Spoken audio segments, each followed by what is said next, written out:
Yeah, welcome back to my channel. And it is interesting that a campaign by the Caliphate has been launched. They target Save Nigeria against the external forces of the America who are pushing the Christian genocide agenda. I repeat, they have launched a campaign. In fact, Murik, okay, the Murik organization have written a letter to the White House telling them that you cannot threaten us, you cannot bully us, you cannot intimidate us in Nigeria because Islam is the majority in this country and they will have their say and equally have their way. Well, welcome back to my channel. Just in case you're just joining me, kindly like, subscribe, and share the video for more wider reach. Now, welcome back. We all know that there is a serious agenda. All right, just today alone, two press releases has been made. The first one was made from this caliphate, from the seat of caliphate, to the Christian associations, debunking the fact that they felt is their truth. The Christian association said, this is our own truth. We feel Christians are being selectively, okay, and stylishly being reduced. If you take a look at it, for the past 12 years, if you count the numbers of people that have been attacked, maimed, and of course desecrated and dismissed from their hometown and homelands, we statistically seem to have more Christians. I'm not saying there are some Muslims are not being, killed. However, we have more attacks in Christian-dominated areas. In fact, just some hours ago, they said that the ISWAP wants to attack some places. ISWAP is what? Islamic West African Province.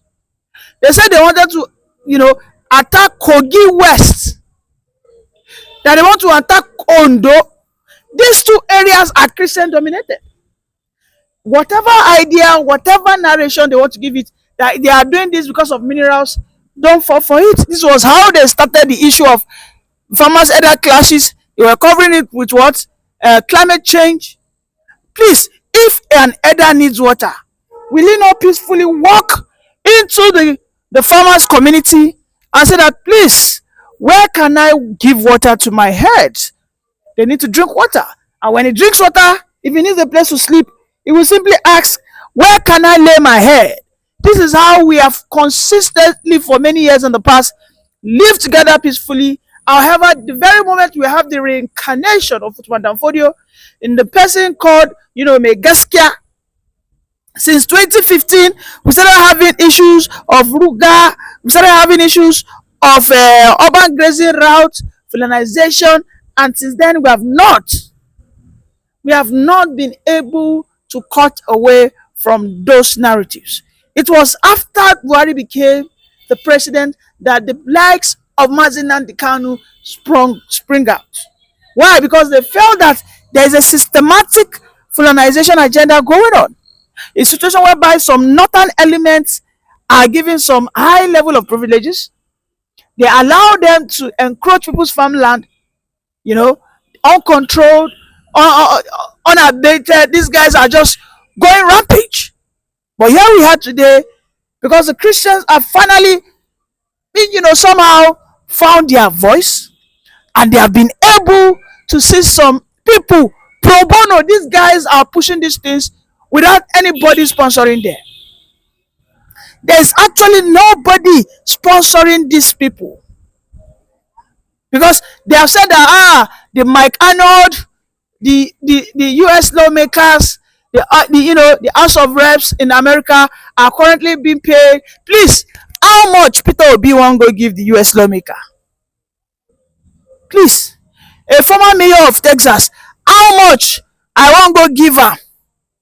These guys are simply moved because they feel that now the very basis America was built upon, which is Christianity and law and order, Donald Trump came in and he has restored that faith and hope in the words of God, and they have been going around the world saying that Christians must no longer be endangered.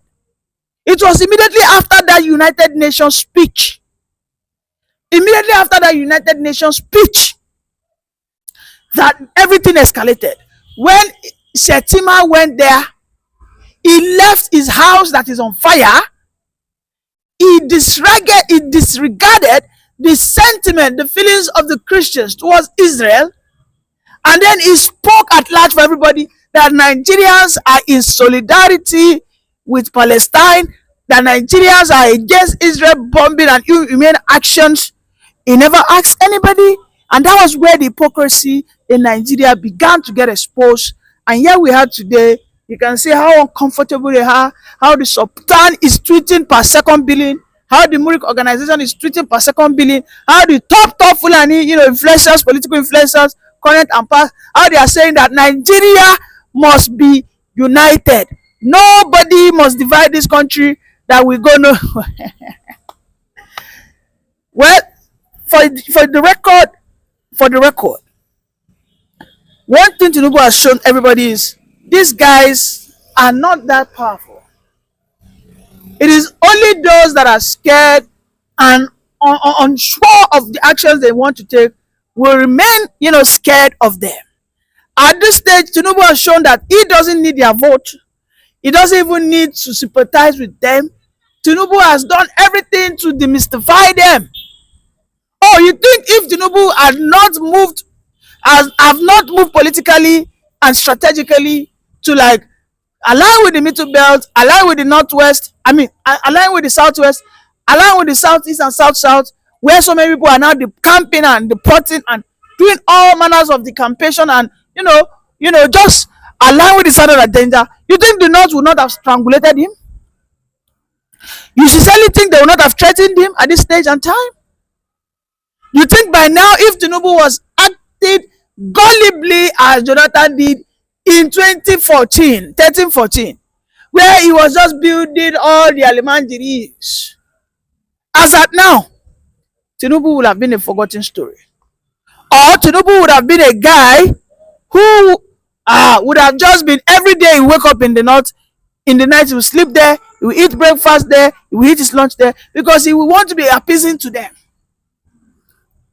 But one thing Tinubu did simply is he played along the ethnic lines. Tinubu has made the 6 geopolitical zones informally formal. Now, people are now thinking in zones. Nigerians are now thinking in their geopolitical and regional zones. Nigerians are no longer thinking about, we are in one Nigeria. No, everybody is now thinking about my zone, my zone, my zone, my zone, my zone, my zone. No, and that is what dreads the northern oligarchs the most. They don't want anybody to ever think that we can exist as regions. They don't want anybody to ever think that my regional interest first. They just want it to be that in every conversation, when you speak of one Nigerian interest, they will be the major beneficiary in it. Now that we're talking about the Christian genocide, it's not as if anybody said that it is the Sultan that is behind this thing. It is not as if anybody said that it is the Muri of Murik that is behind this thing. It is not as if anybody said, it is not fat. People are only simply saying that Islamic ideology is overriding and overpowering the Christians. This Islamic ideology is terroristic in nature. It is what has happened in so many, Middle East countries. It is happening equally in Europe. We saw what they are doing in Poland. We saw what they are doing in Australia. We saw what they are doing in Germany. How they are saying that anything that aligns with the Muslim Brotherhood movement, we must crush it and tackle it. And so many countries like the Saudi Arabia, like the Dubai, are saying that you have to crush it. Those ones are Muslims. It's not as if the northern Muslims are more Muslims than the people of Saudi Arabia. It is not as if that the northern Nigerian Muslims are more Islamic than the Dubai Emiratis. Because those ones were the direct descendant of Prophet Muhammad sallallahu alaihi wasallam.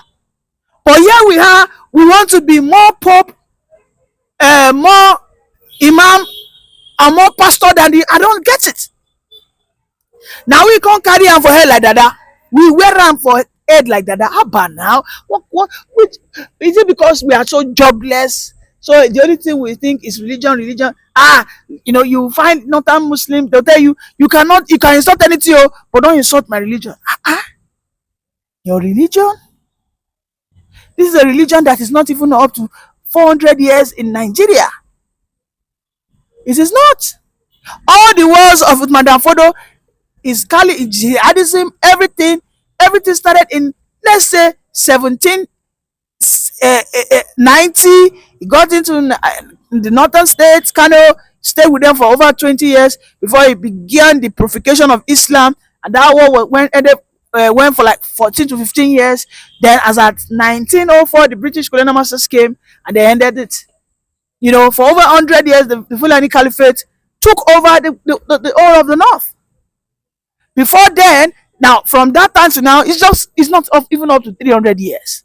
And meanwhile, this is a religion. Islam is about 500 years. These people in the Medina, in Mecca, in Saudi, in Qatar, in Iran, these guys have come in contact with Islam, and they are in that place. They are what? They are retooling and refining and what? Updating it. That we cannot practice some tenets in 2025. It is totally wrong for us to say that we will cut your hand if you steal. No, they are against that. But you see, you will go to your social media now. One Kano State Isba court, federal court in Kano State, has told two people who are content creator, because they do like husband and wife in their content. The court has said that they must marry themselves. They say according to the Sharia law in Nigeria, that will say it's secular. The Nigerian Bar Association has written a letter to query that. So many Northerners are telling them, get out, what's your business? This is Kano, this is that.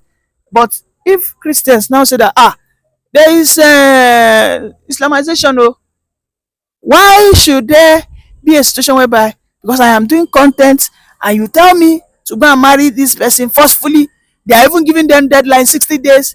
So if they don't marry in 60 days, only God knows what will happen to those couples or those friends, because they are just partners in content creation. I mean, that means you cannot even act. No wonder at the time they needed to, is it the Catholic? They needed to cancel filmmaking in the north. I'm telling you, there was a time like that filmmaking was prohibited. The sort of filmmaking you do, you will not ever come in conversation whereby there will be husband and wife. God, in 2025, in 2025, they are not say we enter one chance. They not see am. He reach make the north talk say campaign. Let us launch the campaign that Nigeria will not divide. Oh boy, yeah, we are in one soup. In one soup. I just keep praying and hoping that if Tinubu fails to regionalize this country, I pray that Obi will somehow get in there and do the needful. Because after these 8 years of Southern candidacy or presidency, the Northerners, they will go there and they will concretize anything. They will block and lock any chances, anything that you will have to do to become they block it, they'll stop it. You will not be able to say you want to do constitutional change. You will not be able to say you want to bring state police. You will not be able to do that. You want to do resource control. They will just shock it. They will block it. They will do everything. I'm telling you. We're serious people. Well, for me, I just pray and hope that the issue of Christian genocide comes to an end. The America should kindly intervene in the issue. They need to help us in terms of security, architecture. But for you to get an help, you must approach your helper with an open arms. And when you come with an open arms, that means you hide nothing. Your hands are plain. It shouldn't be a situation whereby these Muslim leaders are stopping help from coming in. Shouldn't they be sympathizing with the Christians who are being killed in their numbers? There is absolutely nothing wrong in them acknowledging the fact that yes, truly Christians are killed. What could they fear God though? Make we they fear God though. Welcome to my channel, and it is interesting to see how all of a sudden the Sultan of Sokoto has attacked the Christian Association of Nigeria within a surprising and a shocking report that I read just some minutes ago. You know, the Sultan demanded the Christian Association to retract any form of statement that depict that there is Christian genocide or Christian targeted attacks going on in the country named Nigeria. I mean, we have it here. He said, Sultan of Sokoto reacts as Khan claims Christian genocide is real in Nigeria. He said there is no genocide against Christians in northern Nigeria, describing such allegations as false and divisive. Now, he didn't stop there. The Sultan also went further to say that social media at this stage needs to be curbed, it needs to be regulated. In fact, it needs to be shut down. That there are so many informations that are falsely peddled, falsely spread, and they go wild. Because what we have, the Americas, even United Arab Emirates, which is Dubai, are now speaking on behalf of the Nigerian Christians. I have said I will not talk about this issue of Nigeria again, because before people will start calling me I am a divisive person. But I have an issue. Some people are crying. When people get beaten, blatantly beaten, you don't tell them how to cry. Why are you trying to control the volume of their tears and cry? Why are you so desperate, and why are you panicking? These are my questions. Why? What is the tension? Historically, are Christians not being killed? Was there not a time one imam, I think in Plateau State, whether in Plateau or in Kaduna State, he had to rally about 270 Christians who were about to be killed by young Muslim extremists. He had to, take cover for them, and he locked them inside his own mosque. That guy became a national hero. Yes, he became a national hero. Now, what does that mean? Why is there listen, it wouldn't threaten the sovereignty of the North. It wouldn't threaten the seat of the Caliphate. It would not threaten the good Muslims of Nigeria.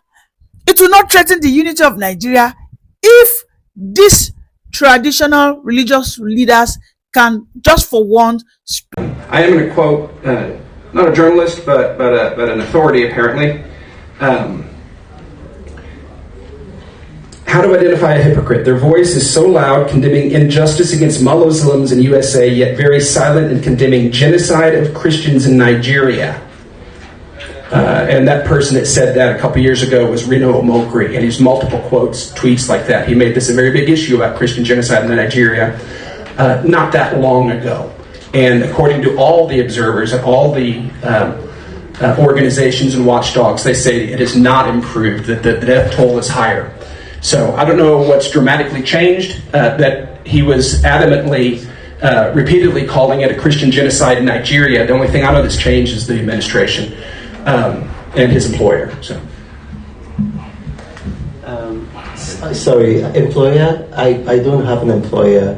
I think it's disrespectful to say that. I don't have an employer. However, that was under the Buhari administration. And under the Buhari administration, as well as you all know, I was in opposition to that administration because the president had made a statement. And that statement, and I'm going to quote that statement verbatim, where he had said that those who gave me 5% of the votes cannot be treated the same way as those who gave me 97% of the vote. And then that particular statement that you made was made after he made a statement that he will treat a particular section of this country in the language that they understand. And as a result of that, Twitter, now called X, what they did was that they deleted that post, and the Nigerian government retaliated by shutting down Twitter in Nigeria. So it was a response to that.